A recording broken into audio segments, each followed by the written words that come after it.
Hi, this is Mike Young with Noble Warriors. Mobilize your men to meet the needs spectrum in your church. Presented by Jim Grady with the New Commandment Men's Ministry headquartered in Broomfield, Colorado.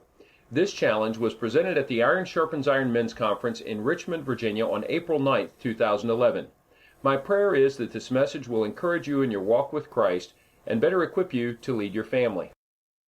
You're a bit of a guinea pig group because we've never worked before. We met for the first time this morning at breakfast.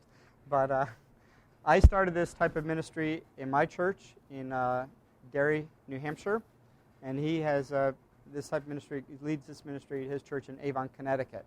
So you're going to get benefit of both of our experiences as we talk about this. So what we're going to talk about today is I'll give you a brief overview of New Commandment Men's Ministry, what it is, how it got started, and that's just as a introduction. We'll talk about how we got involved in it. We're going to talk about the thing that's promised, the overview of the needs spectrum. What are the different kinds of needs that you will see in your local church, okay? And how they differ in how you have to meet those needs. Then we're going to talk about, take a jump and talk about the love of Christ. What is it that makes the love of Christ so unique? And how is it that by showing the love of Christ, we can actually meet these needs? And then last of all, we'll apply those principles and present a ministry model for building a men's ministry. It is first and foremost a men's ministry to meet the needs of people with long-term needs. I want to say out front that one of the things I've really liked about being involved in this ministry is it's very simple. Now, I can do it. And I can do it for the long term. What we ask guys to commit for is 3 hours once a month, but month after month after month. And it's that continuing commitment that allows this ministry to make such a huge difference in the lives of the people that we minister to. So how did this get started? Pastor Herb Reese was our pastor in Quincy, Illinois. And he was, at one point in his ministry there, he married a young couple, Dan and Teresa. And within a year, Dan died. He got very, very sick and passed away. And Teresa was still coming to church, so they did a funeral and some meals for them, and she was still coming to church, so they felt she was doing okay. And after a few months, Herb went to visit her. And that's when he found out that she'd been crying herself to sleep on the living room floor every night since Dan had died because she couldn't go back into the bedroom. And that's when he realized that we, as a church, have done nothing for her. We're not meeting her needs at all. And he prayed that God would help him to figure out how we can meet these types of needs. At the same time, the guys in his church had been pestering him to start a men's ministry, and he didn't want yet another thing to do or really know where to go with that. And he did some research and found a church in Montana that was doing this type of ministry, building teams of men. And so he suggested that to the guys, and that's how they got started doing it at their church. He later moved on to another church in Colorado, and it was when his brother-in-law passed away, and he did the funeral for his brother-in-law out in California. And he challenged the church to not abandon his sister and to develop teams of men to help her and other people with their long-term needs. And 50 guys signed up to help out. And that's when he felt the call to help other churches start this type of ministry. So this is what he does full-time. My own involvement, I had the pleasure of hearing her preach at a church in our area when we were visiting them. And it really struck with me because he talked about how the Bible tells us to care for widows and orphans and aliens. And I knew that. I've read the Bible before, and I knew that, but I wasn't doing it, and I didn't know how to do it. And this was a very practical way to do it. My wife, being the more proactive of the two of us, got us signed up on his mailing list, and so I got a monthly reminder, and so we finally found the opportunity to get it started at our church. And for me, it's been a tremendous blessing to be able to do what I know God is telling me to do in a way that is that I can maintain for the long term. And Olaf, if you have a few minutes to how you got started, or Yeah, like sure. My name is Olaf Casperson. I live up in West Hartford, Connecticut. I'm actually down here because I've been working out in Greensboro, North Carolina. Incidentally, my wife's down here too because we're looking at houses in this area. I spent 21 years in the Air Force, but after getting out of the Air Force in 2000, I had a huge need in my heart to be around or to be working with something that I felt a gratitude for. And I was at kind of a low point in my life. This is around 2004 or 5. And I saw this thing advertised, and somebody said to me, you know, if you really want to get away from, you know, feeling your problems or feeling sorry for yourself, then go help somebody else. So I came to one of our, at our church, it's called Valley Community Church, Valley Community Baptist Church, and went to their annual breakfast, where it's like a breakfast appreciation, bringing the new guys. And, you know, I'm sitting there listening and looking, and then I started doing it. And a year later, I was running our group. And for all of the reasons, my folks are in Montana, still in Montana, I grew up in Montana. I can't do anything for them. So this meant so much to me because Connecticut, it's pretty close. A lot of people have their own families there. But for me, this was kind of me doing what I hope somebody in Montana is doing for my folks. And I'll tell you what, if you guys, they've been talking about vision stuff, you know, in the first session there. If you ever want to know what you are really meant to do, think about doing this, because this is the first time. I'm 51 years old now. I started doing this 5 years ago, and it's the first time in my life that I truly believe I'm doing what God drew me all those years to do. And I'll tell you, it's awesome. Every time we go out, it's awesome. So, thank you. So as the bottom bullet says, the model is we build teams of men who regularly provide support for those in the church with long-term needs. And let me go to the next slide because I'll probably get to it anyhow, rather than. There we go. As I said from the pulpit, there are over 400 churches doing this right now. Here's a map with many of them, and actually there are churches in Greece that are investigating this. So you're not alone. It's tried and true. You're not breaking new ground here, and we're right up there. It's my church. But it took 5 years for the ministry to get to the first 100 churches. Within a couple years after that, it was 400 or so, and we're hoping to go for 1,000. There was on February 28th, there was an interview with Herb Reese on Focus on the Family. I don't know if did anybody hear that, but you can listen to the interview as a podcast if you want to hear about it later. So the main issue that we're going to talk about, as you all know, the reason you're here, is that churches include members with long-term needs. These tend to be widows, widowers, single parents. The problem is, we as a church tend to not really know how to deal with long-term needs. We want a quick fix.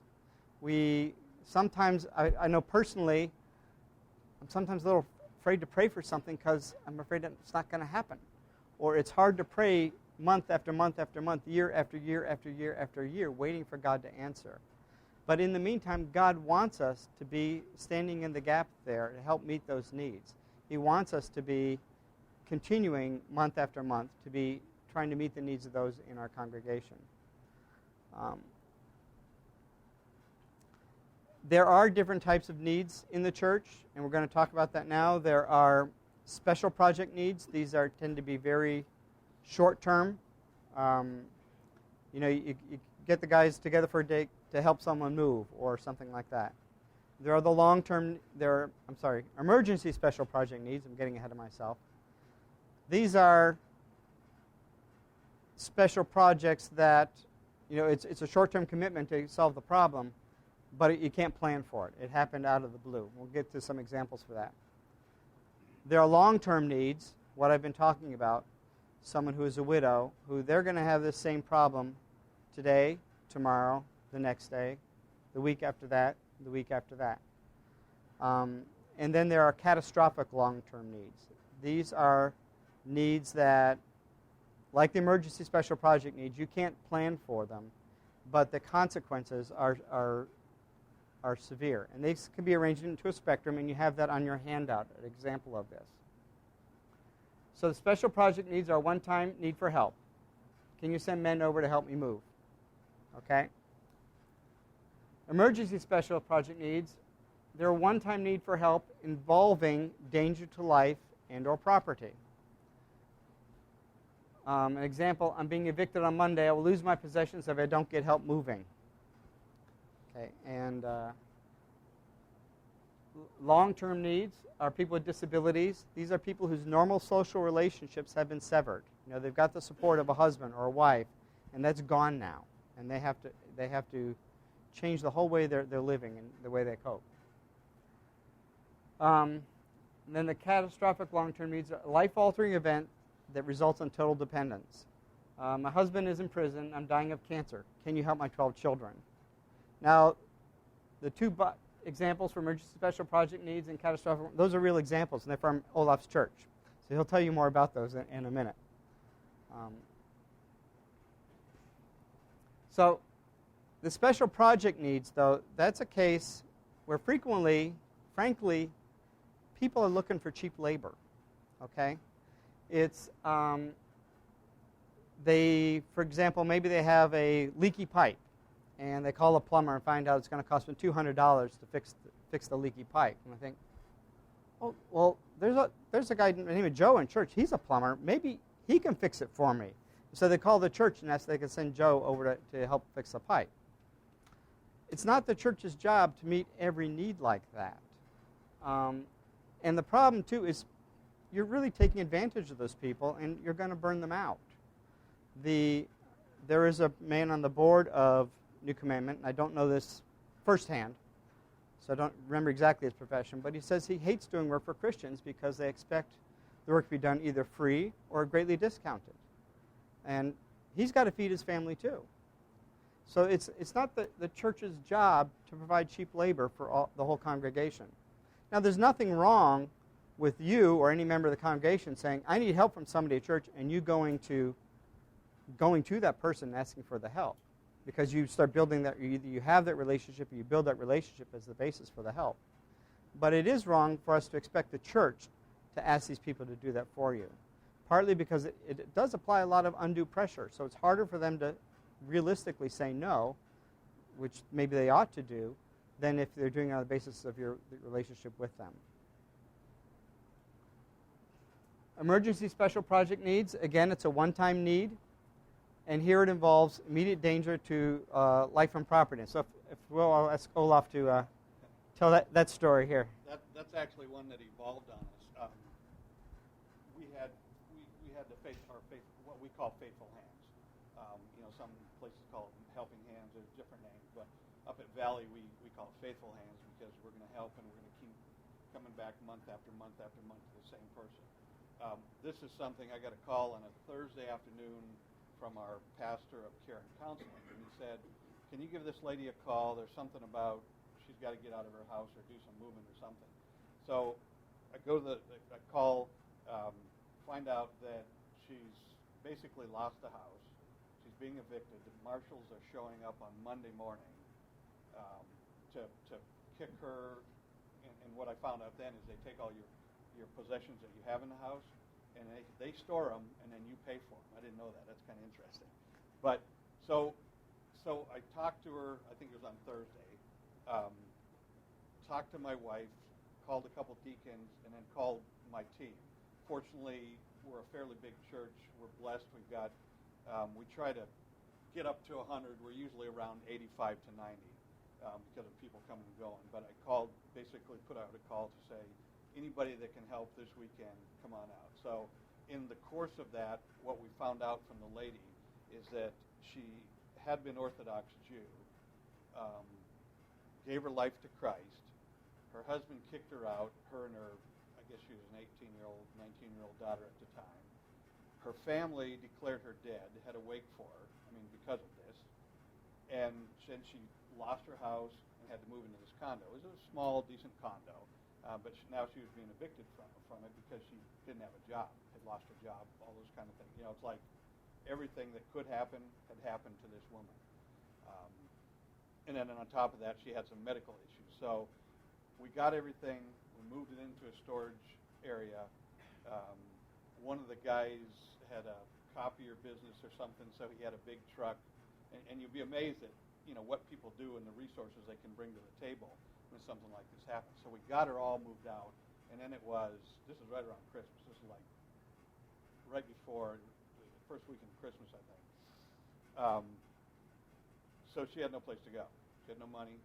One of the guys who had like a bajillion frequent flyer miles from the Marriott said, listen, I've got, I don't know, it was like 2 or 3 weeks worth of miles. I'll donate them. And so we moved her and her daughter into the Marriott up in Canton or Avon, and then started looking for a place for her to live. Well, one of our team leads had a duplex apartment across the street from him. It had been open for a while. He knew the old guy that we walked in. We went in there and it was kind of like we were thinking about just going in there and painting it or something, right? Well, because it had been a real house that was just split in half and stairway put up. There was like no heat upstairs. Everything was old. We got guys together, and some of us. I ended up donating a week of my vacation. A lot of other guys did that. We had an HVAC guy that helped us actually put heat into the upstairs. Did a lot of painting, carpet ripping out. Basically kind of rehabbed the whole place over a period of 2 weeks. And while that was happening, this guy's frequent flyer miles ran out. So somebody else said, well, listen, me and my brother-in-law, we own this business. We want to do something for somebody. So they paid for the next 2 weeks in this hotel while this lady was staying there. When it was all said and done, we had completely redone this apartment with stuff that you wouldn't typically. And I want to point out, and Jim's going to talk about it later, is that we don't typically do stuff that requires permits or licenses, right? We're not that. It gets into liability issues and stuff. But we actually had a guy who had just lost his job that was an HVAC guy that came out and said, I'm not doing anything. I can get the parts free from my old company, or at cost or something, and I'll do it. He was licensed to do it. They did all the right paperwork. As it turns out, we all of this is happening. We're working through Christmas. We got her into the place at New Year's. She was in there. Then turned into a long-term need because her and her daughter couldn't do anything. So we had a team taking care of her for, I think it was 6 months. And then the guy that was a team lead left town, and something happened where we call it graduating, but we graduated her off, and she no longer needed the help. And so I'm thinking, that's wonderful, right? And when we got her out of that position. I just found out like 3 months ago that because of what we had done and what the husband had seen her church do for her, they reconciled. They reconciled. She moved back home with the husband and is with her family again. So it's what I often tell the guys is that this will end up being a bigger blessing to you than it is to the lady, single mom, whatever, that you're helping. True. I guarantee it will be. So. Thank you.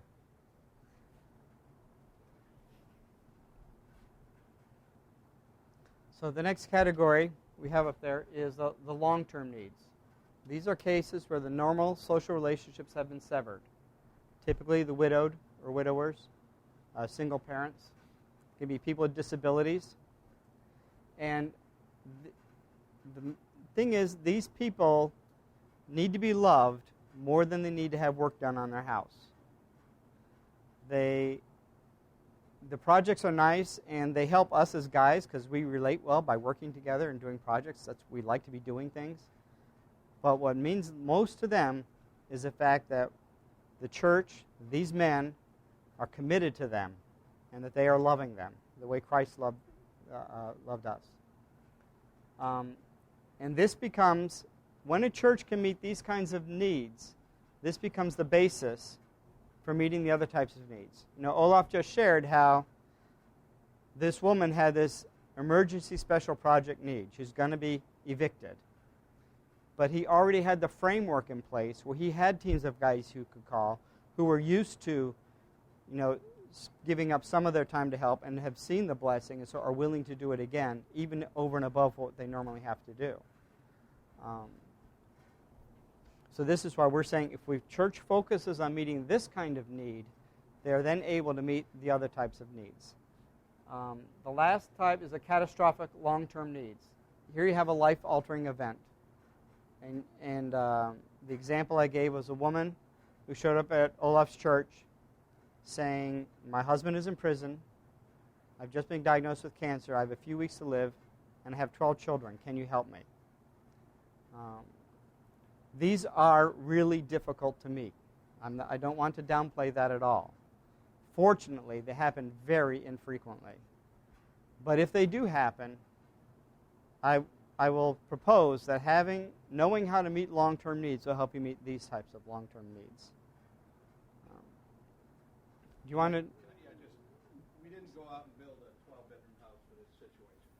What ended up happening is a lot of people from the church said, they got together and said, I can take one or two of the children. So basically all of the children are still in our church, and they do stuff to get together with them. But because we had that group, and like Jim says, it's the framework already set up, we were able to make that happen. And the kids are, they're growing up in different homes, but they're still together because they arrange dates where everybody gets together, where the kids are there as a family, and everybody's attending the same church. So it's pretty cool.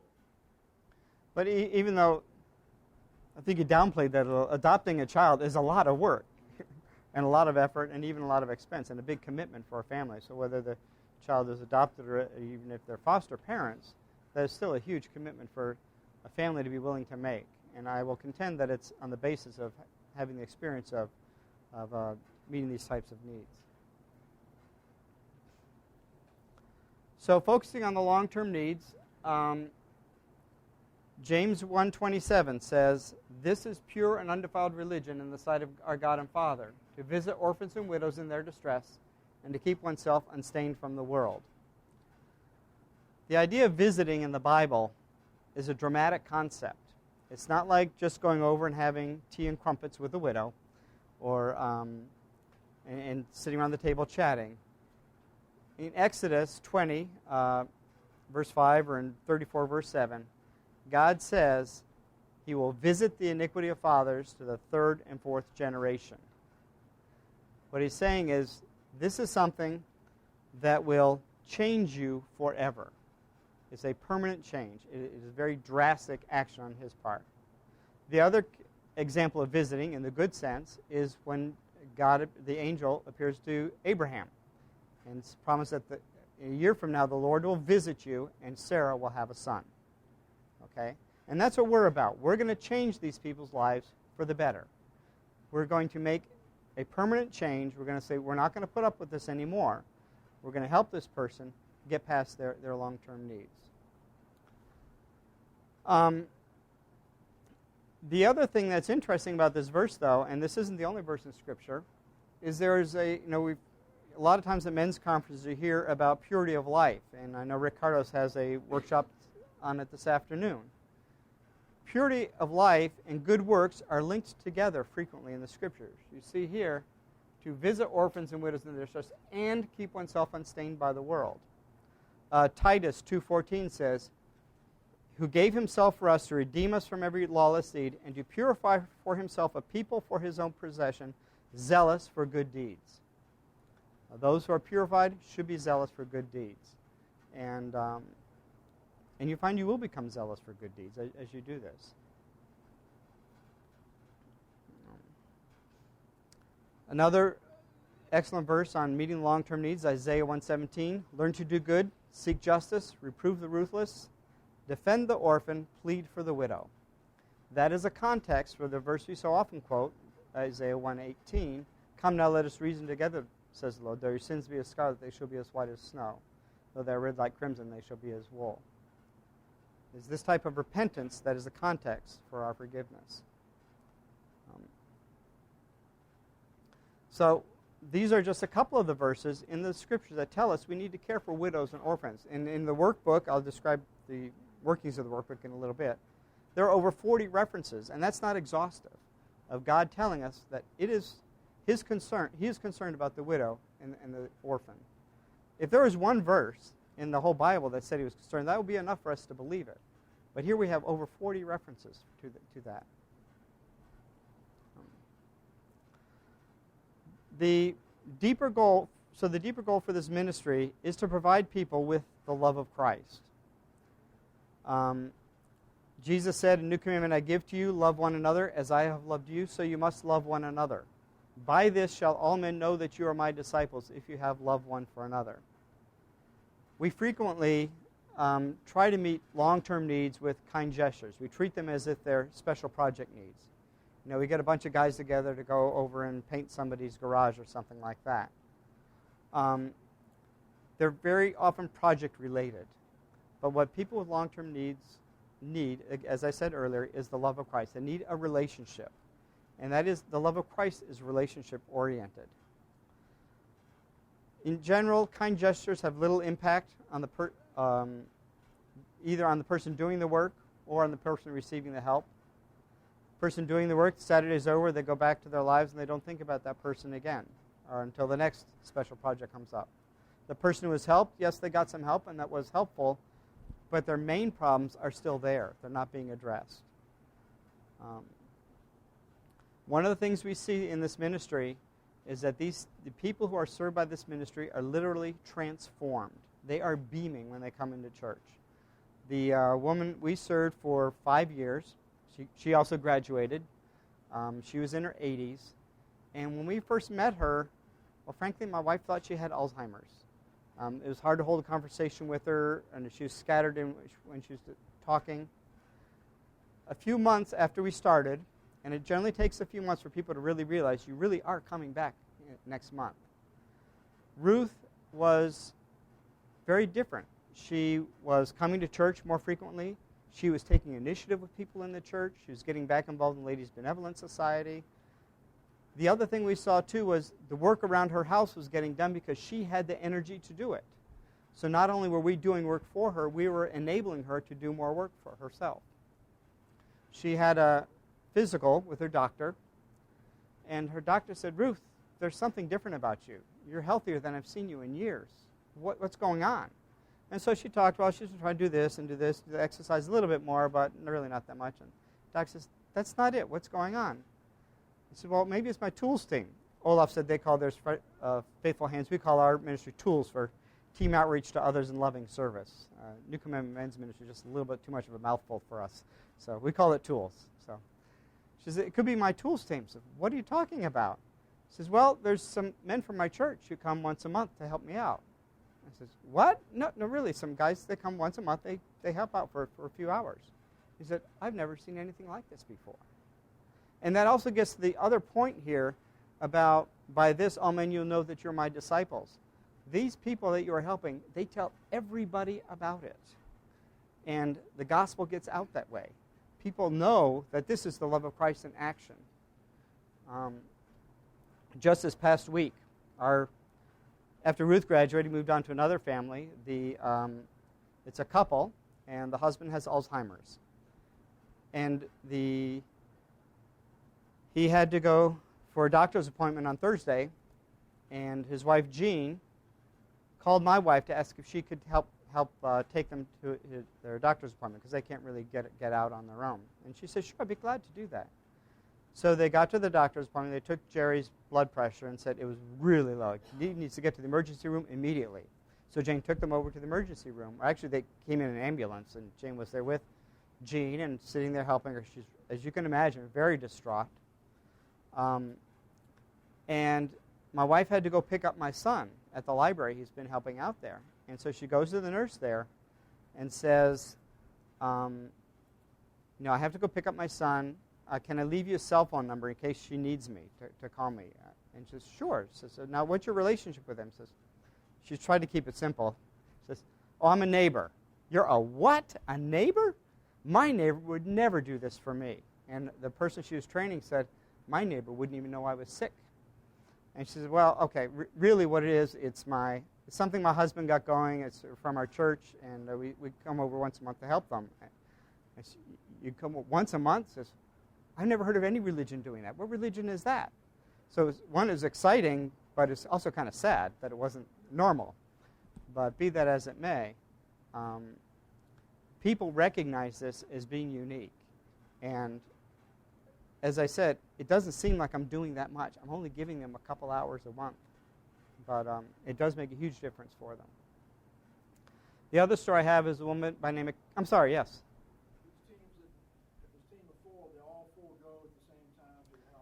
Yes, and I'll get into that later, but I'll focus on it now too, just make sure I don't.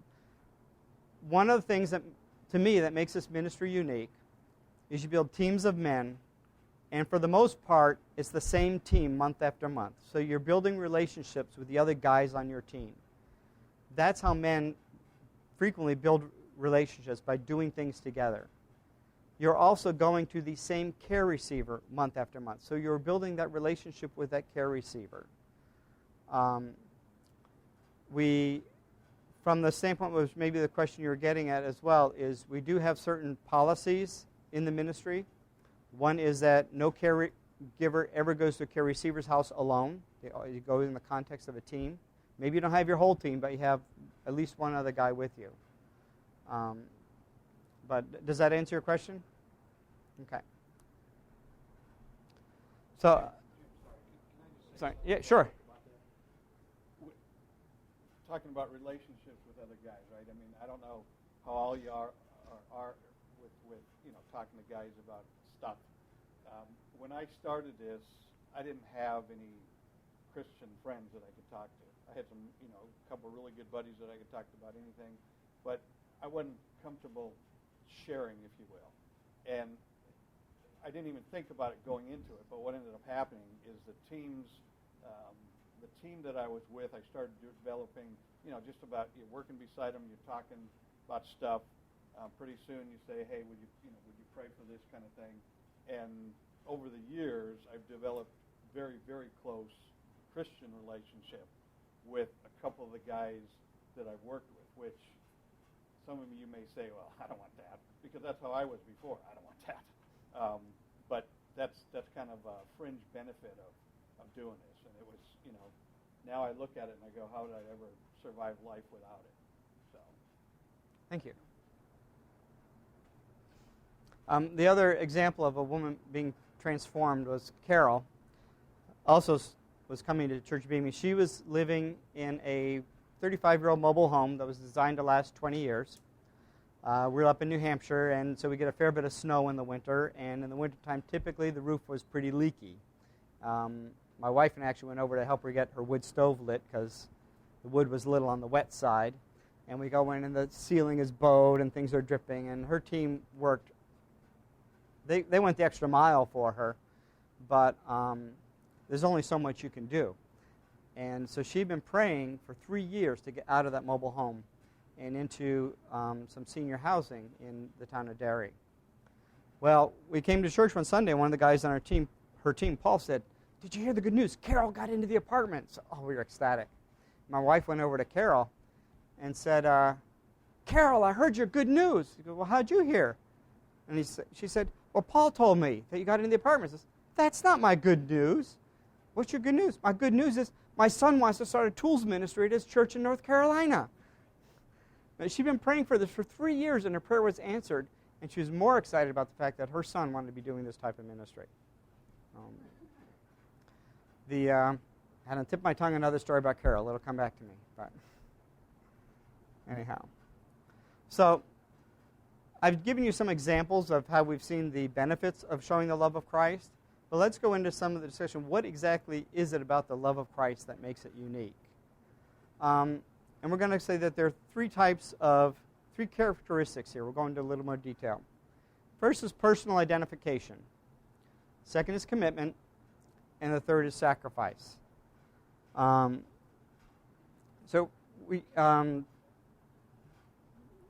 Personal identification.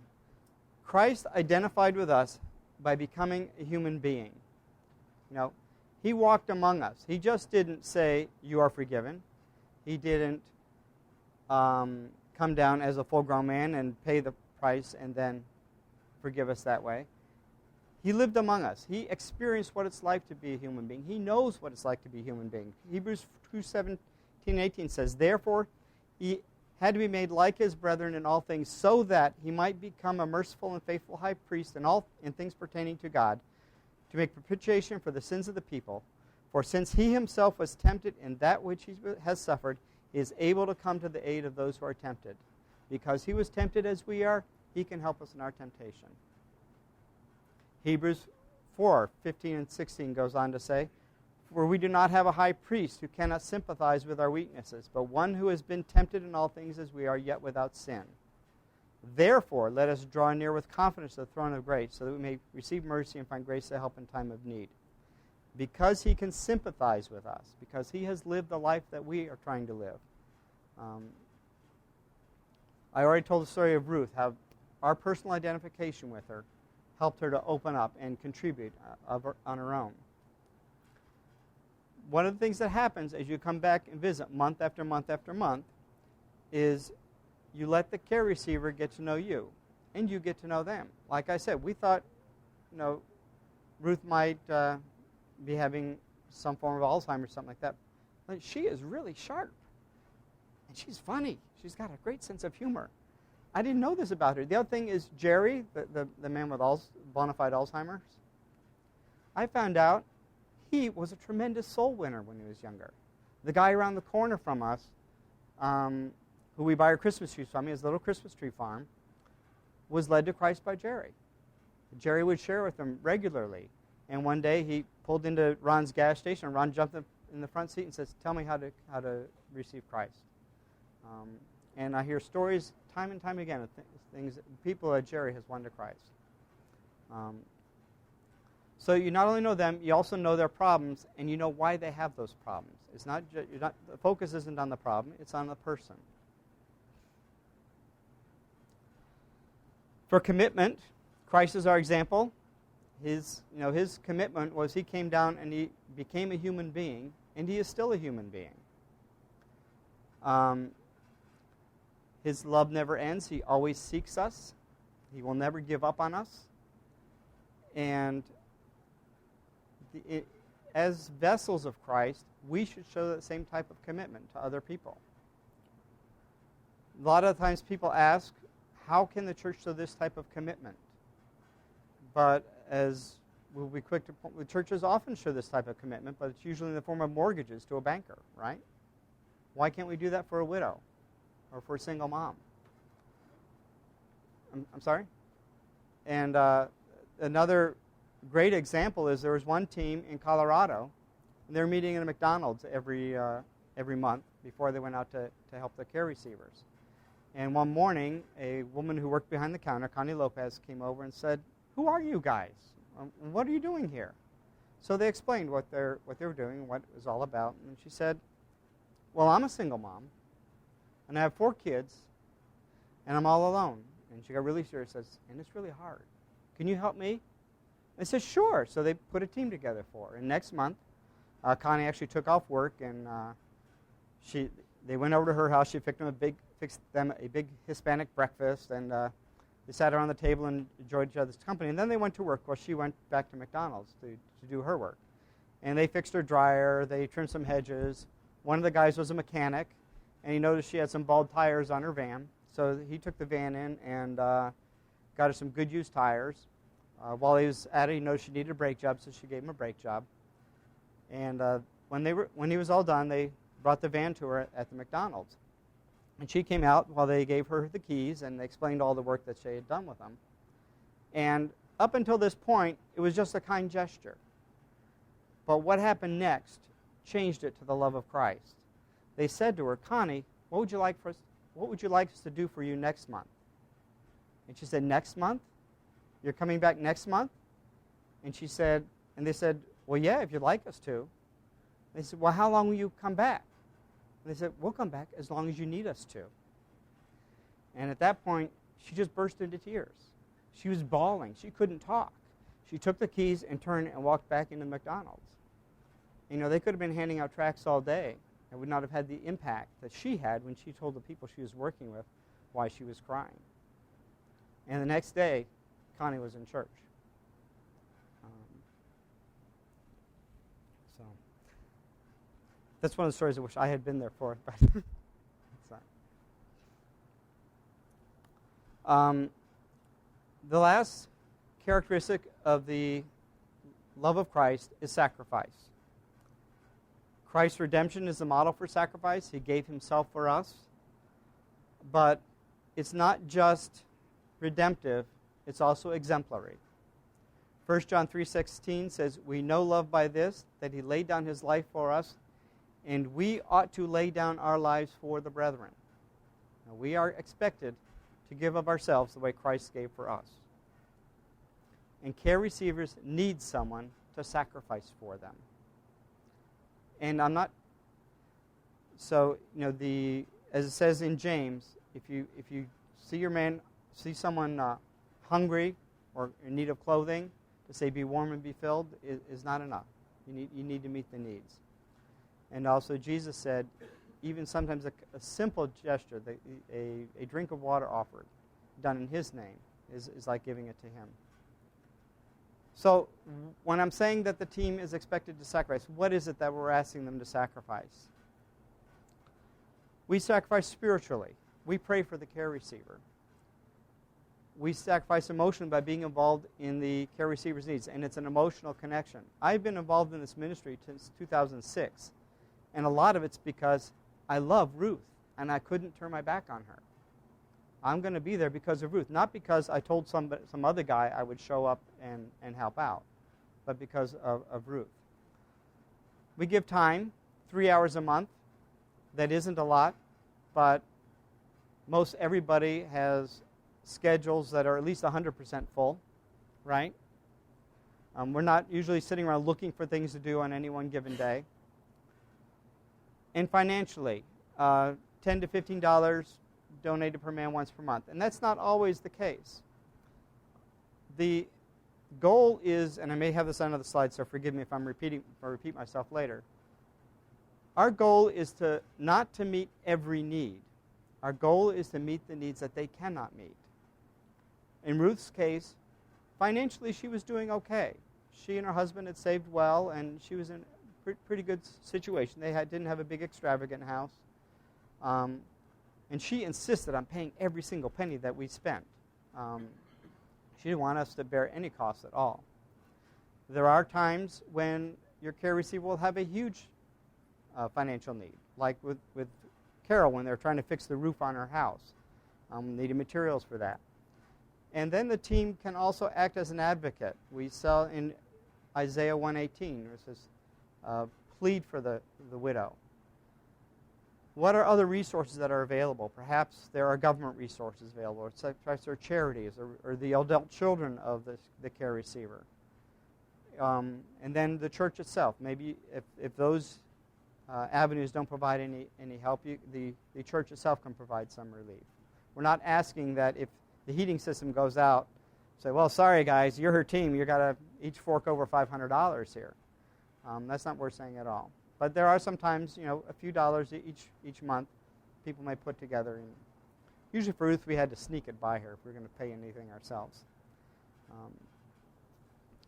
And the question is, can it really work? And I think Olaf and I both say with a resounding yes. No church has ever called and said they've been unable to meet the needs. And on the contrary, churches found that they're better equipped to meet long-term needs.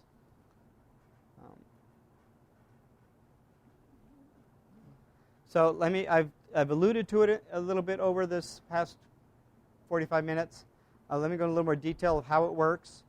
Typically, the pastor, or maybe you have a deacon or a special pastor for taking care of the needs of the church, determines who the care receivers are. And the ministry will create teams of usually 3 to 4 men per care receiver.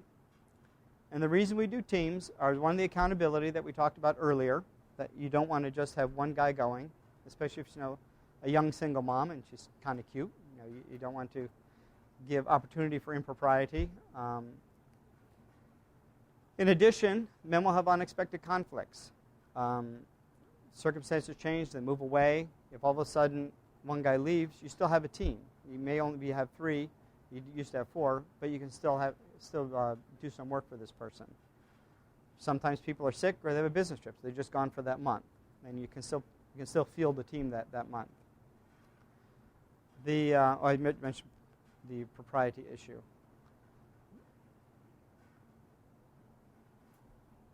The other thing, too, is if someone does leave and you have a team, it makes it easier for the person who's organizing the ministry. He doesn't have just 1 month to fill that void. With each team, you establish a team caller. And what the caller does is once a month, before the service day, they call the care receiver on the phone to remind them that you're coming. It's usually not a problem. They usually know you're coming. When we were helping Ruth, my son Robert came with me. And afterwards I said, so Robert, did you notice Ruth's calendar? He goes, no. I said, well, she had one of those big write-on, wipe-off calendars on her refrigerator. There are 3 things on it, and we were one of them. And we were the biggest letters, too. So they usually don't need the reminder so much. But you talk to them, find out what is it that they need to have done that week, that month, I mean. And then typically you will have a running list. You'll know what you're going to be doing, but it's also good to check, see if there's something that has come up. Then the caller calls and reminds the members of their team about the service day, lets them know what to bring. Do we bring rakes, paintbrushes? You're going to be painting, so make sure you wear something you don't mind getting paint on, things like that. And then the other thing that I do is I will send out an email to everybody in the ministry reminding them, so they get 2 reminders this way. But the advantage of the structure here is that with the team caller, as the one leading the ministry, I don't have to manage 5, 6, in Olaf's case, 25 projects. Each team is autonomous in that regard. I just have to send the reminder to say, okay, this is the Saturday, go do your thing. And as I've said, the team returns to the same care receiver for as long as they are needed. We are not committing that you will have the same team. We are committing that you will have a team. Because of this, you will have there will be some attrition. People move on to new communities and move on to new ministries. But we are committing that you will have a team for as long as you need them. The team meets 1 Saturday a month for 3 hours, typically from 7 to 8 a.m. We meet at the church for prayer, planning, building some relationships, and then travel to the care receiver's home. This is important because, one, it helps the guys feel like they're part of something much bigger than just 4 guys. It also helps it also allows you to juggle in case there are some special needs on one team. Like, I really need an electrician on this because they've got a special need here, and Joe over here is an electrician. He can swap them for that month. But typically you are on the same team month after month after month. Yes, sure. He says donuts and coffee. Some people do this, some people don't. Herb was saying at their church, they don't provide any breakfast. They're here to work. I roast my own coffee. So I try to treat the guys to home roasted coffee. Some people come for just the coffee. And we have bagels usually.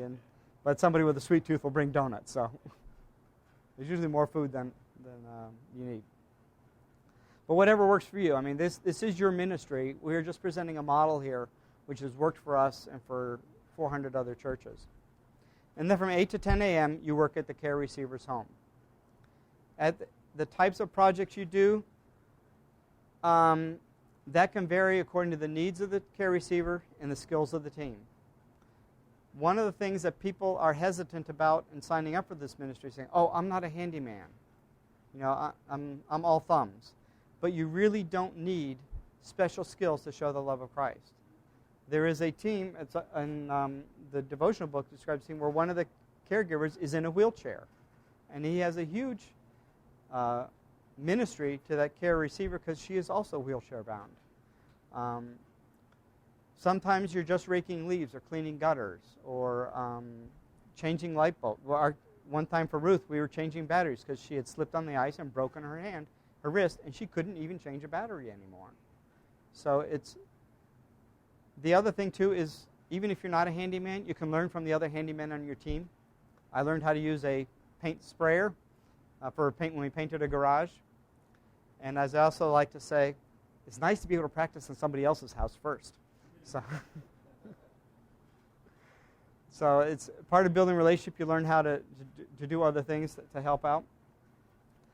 Then, as I said, you're building a relationship with this care receiver, and you, at the very close of the time, we pray for the care receiver. We share some time of the scriptures together, and we pray for their neighbors as well. Partly because the neighbors are watching. In many churches, this has led to Bible studies in the community as they see how the church is caring for this widow or single mom. So some of the benefits is the needs get met. If you have 4 guys on a team, they show up once a month for 2 hours, that's almost 100 man-hours of labor a year, 2.5 weeks of labor. Okay? You're building a relationship. They know that the church is committed to them, and that changes their lives. The other thing about men building relationships with each other, there's an article in the Wall Street Journal a little over a year ago, April 7th last year, and the title is called Friendship for Guys, No Tears. And there's an interesting quote in here. It says, researchers say women's friendships are face-to-face. They talk, cry together, share secrets. Men's friendships are side-by-side. We play golf. We go to football games. I would suggest we also work together. We do projects together. And that's how we build our friendships. Olaf has shared the same thing, that this has helped him to build close friendships with the guys in his church. And I will say the same thing for myself. There is some initial attrition. As ministry matures, it averages 37% growth after 2 years. We saw that at our church. You do get significant needs met, bonds are developed, and people do come to know Christ through it. One of the things I said about people come to Christ, the care receivers do tell everybody about it. When a person's needs are being met, that frees them up to share the gospel. And this is really magnifying your ministry because not only can you share the gospel, but they can tell everybody what you're doing. We're often good about... It sounds kind of hollow when we tout our own horn, but when somebody else is saying what a great job you're doing for them, that carries a lot more weight. Many years ago, I was at a missions conference in Park Street Church in downtown Boston, and there was a missionary from Nigeria there. Actually, he's a Nigerian, And he was sharing, he's saying, we have a saying in our country that an empty stomach has no ears. I will contend that it has no mouth either. That if my needs aren't being met, I can't go help meet the needs, physical, spiritual, emotional, of anybody else. That if someone helps me meet my long-term needs, it enables me to effectively share the gospel and to give to other people. Sure. I know some of you have probably been sitting here looking at me going, this guy's from Montana. That explains his sense of style, right? So, fluorescent shirt. This is actually, we did this specifically to help neighbors identify what was going on. So a team of 4 guys shows up at the widow's house, and we're dressed like this. It's kind of hard to miss us, and it prompts the questions, and then it gives them the opportunity to share with their neighbors. This one, I set this up with a local T-shirt shop, $8, right? And the guys paid for them themselves, and we got this on the back of it.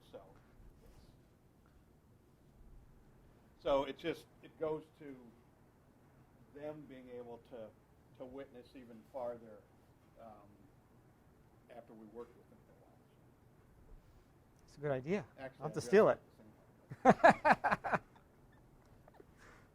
I always tell people I'd rather steal than think, so I'll steal that idea. So, okay, I have a few testimonials here. These are from people at our church. You maybe have some also to share, Olaf. This is the best part of being involved with New Commandment Men's Ministry is the joy we feel seeing how what we do blesses our care receiver. It is truly better to give than receive. From Paul. The blessings of this ministry have been both expected, care receiver, and unexpected, the team. We've been drawn together in ways that I didn't expect, didn't realize I needed, and didn't have in my life. Lifetime male brothers I can count on. Being part of New Commandment Men's Ministry has been a great experience. Reaching out and becoming a part of a team that serves together has bonded us together. Our care receiver has a sweet spirit, and I find myself looking forward to our outreach days.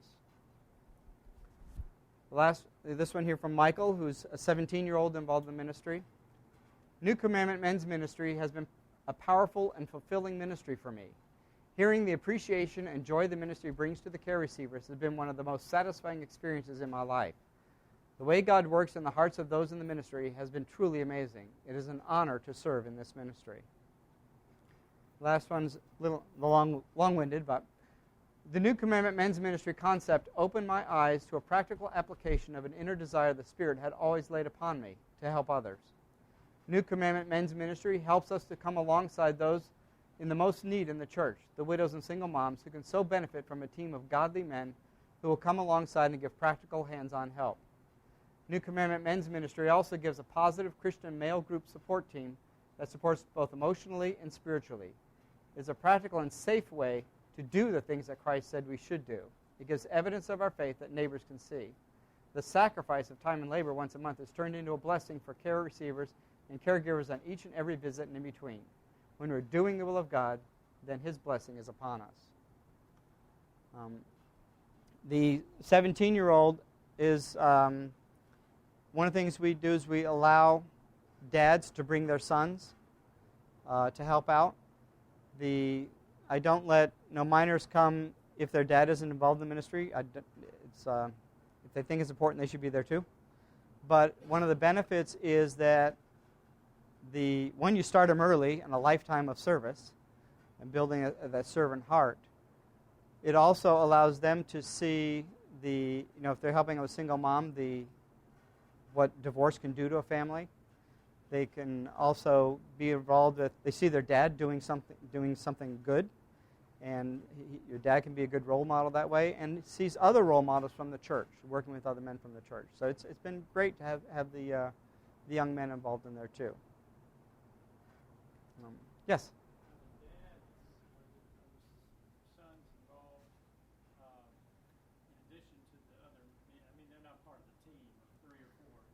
A good question. Are the dads part of the 3 or 4?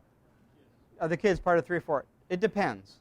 If they're just as effective as another adult, sure. In fact, my sons come with me to our care receiver because both the other men on the team, two of the other men on the team had to leave, and the other one is frequently away on weekends. So sometimes it's just my boys and me. But my son likes to work hard, so I put him to good work. He hates the sharing time at the end because he gets bored. He wants to be out there working. So, any other questions? Yes? Yes. Sometimes, especially with smaller churches, what you end up, if you have many more needs than you have teams, especially at the beginning. What some churches will do is they'll have 2 care receivers per team, and you'll switch off month after month. So you alternate months, or maybe you do it on greatest need basis. If you always did it on greatest need basis, I'm sure that one would feel left out from time to time. She probably would be getting left out to some degree. But you can alternate. I would hesitate to make it 2 service days in a month and burn the guys out. But if the guys are ready, willing, and able, that's something. And I'd also add that one of the things I work hard at is protecting the time of the men. This is very unique in that it's hard to communicate that this is a relationship-based ministry and not a project-based ministry. because you will get those special project needs that come up and say, oh, we'll call the tools guys. They'll put a team together and solve this problem for us. And I say, no, that's not what we're about. And it's hard to say no, but I have to politely say, no, that really isn't what this ministry is about. If you want to call, go ahead. So every church needs a gatekeeper like you, right? pretty much. And even if you don't have this type of ministry going, somebody's doing that right now, right? When someone wants a plumber to come over and fix their pipe, or say, I'm moving, gee, I bought a new house and I want to move. Can you call the guys to help me move? Somebody's fielding those calls now. And the church, in general, has to be able to say no to those, except the ones that really do turn out to be emergencies.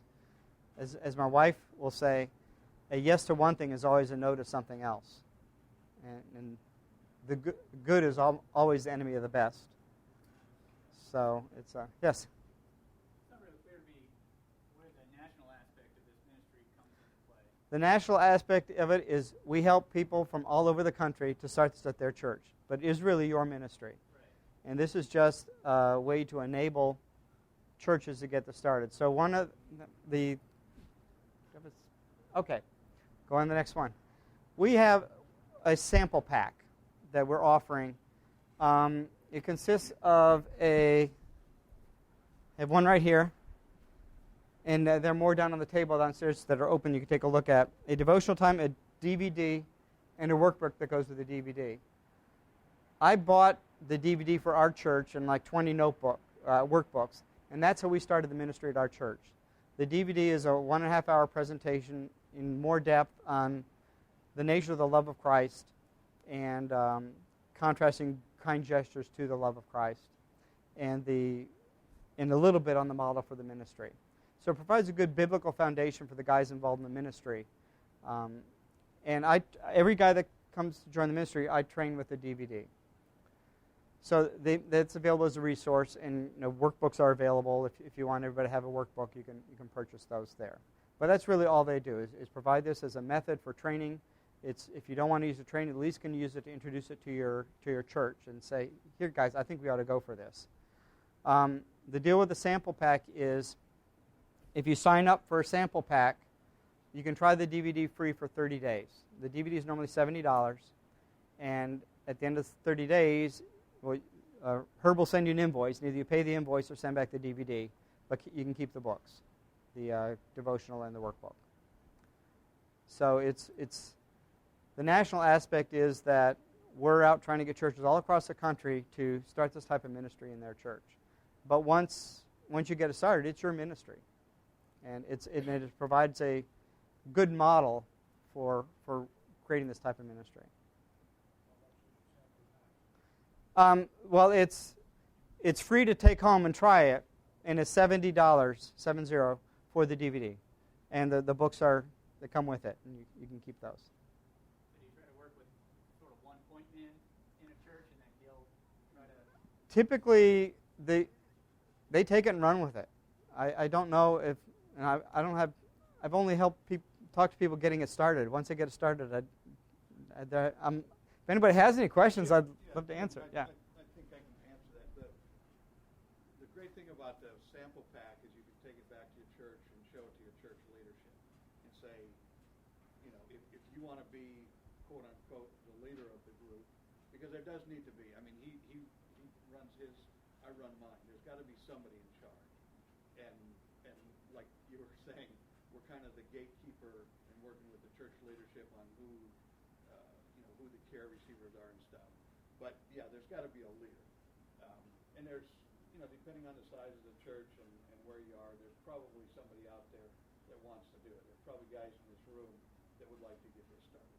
But yeah, there's got to be somebody, because typically what we do is, we kind of go through the screening process of care receivers. We go through the screening process with the caregivers, the guys who want to volunteer.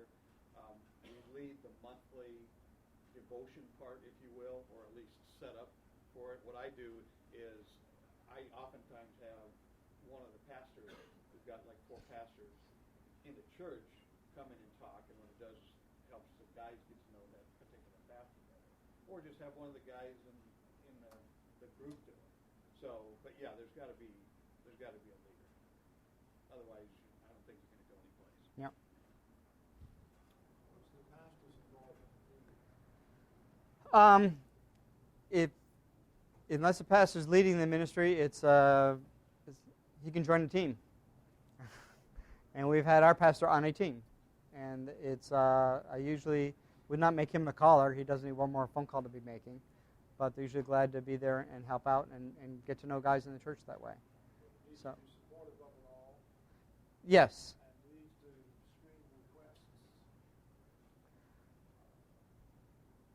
I'm a pastor, that's what I'm saying. One place you said the pastor determines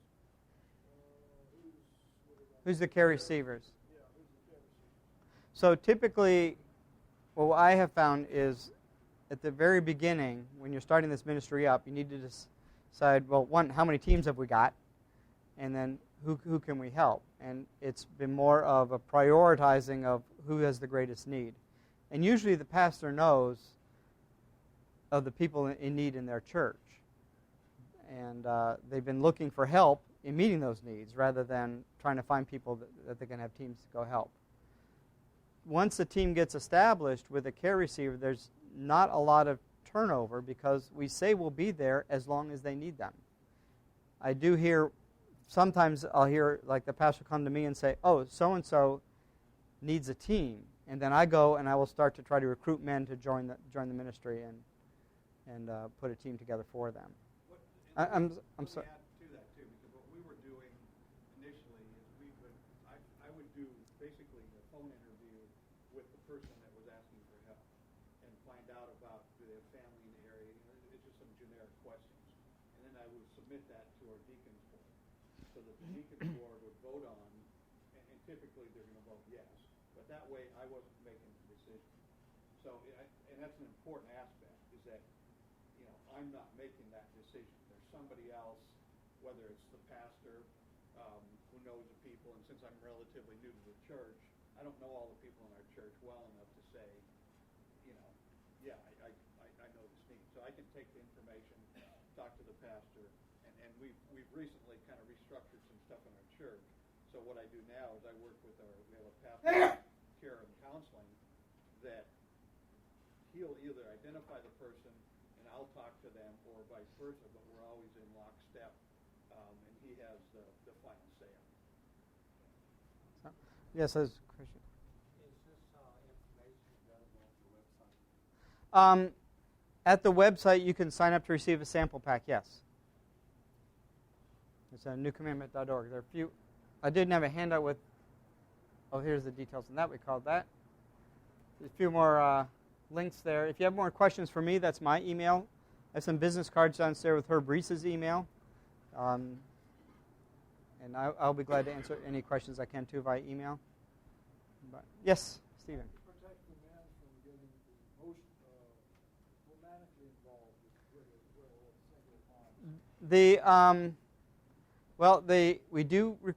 we recommend that everybody run a background check on everybody involved, first of all. And that's part of having the team aspect of it, so that they're never there alone. Any other comments on that? We do that too. I mean, it's an FBI and DMV check typically, but so and people that show up with a criminal record,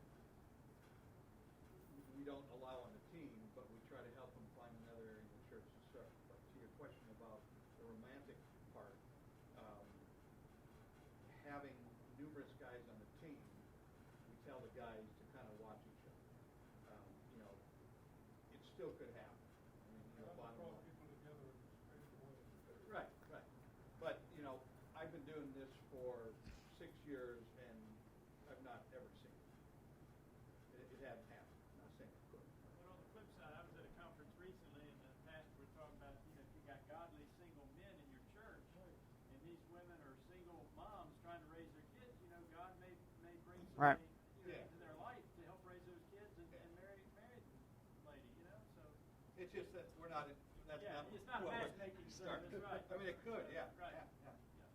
Well, I think what Right. he's saying is you don't really want to Well, since snuff it out.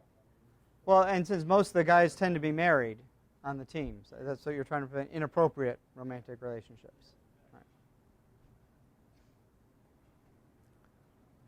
So, are there any more questions before? Yes. Is once a month enough? I mean, do you find people once? You know, I mean, it's like, well, can you come more often, and or whatever? Again, 4 guys can get a lot done in 2 hours. And so we haven't had people asking for them to come more often because they're not getting done. They would love to see the guys more often because they build a genuine love for these people. We started it in May of 2006, and in December we had a Christmas get-together for just our team and their families. And our care receiver, Ruth, was sitting in our family room and she says, "I'm with my family. This is my family." Even though her daughter lives nearby, she felt that close to us. And in addition, they are so grateful that someone is finally paying attention to them and giving them some help. That is more gratitude for what they're getting than saying, "Gee, I really need more." And there are certainly cases where the guys, the needs are so great they could be there every weekend, all weekend. But again, we want the guys to be involved in this in the long term. We don't want them to burn them out. We want to train them to be servants so they're serving at home so that their wives don't get resentful that I need a tools team. Maybe if I had a tools team, I'd see you. That type of thing. And it does help. We also try to encourage the guys, now go do this at home. Because as you build in that habit and that attitude of serving, it flows over into the home as well. And that's what we want to see. So I won't keep you from your lunch any longer, or a little over. Thank you. I trust you've been challenged and motivated to take bold steps of faith to advance the kingdom. We are thankful for the help and support we received on these recordings from Morris Audio Consulting. Visit them on the web at morrisaudioconsulting.com. We also hope you'll take time to learn more about Noble Warriors and the Iron Sharpens Iron Conference Network by visiting noblewarriors.org. God bless you, friend.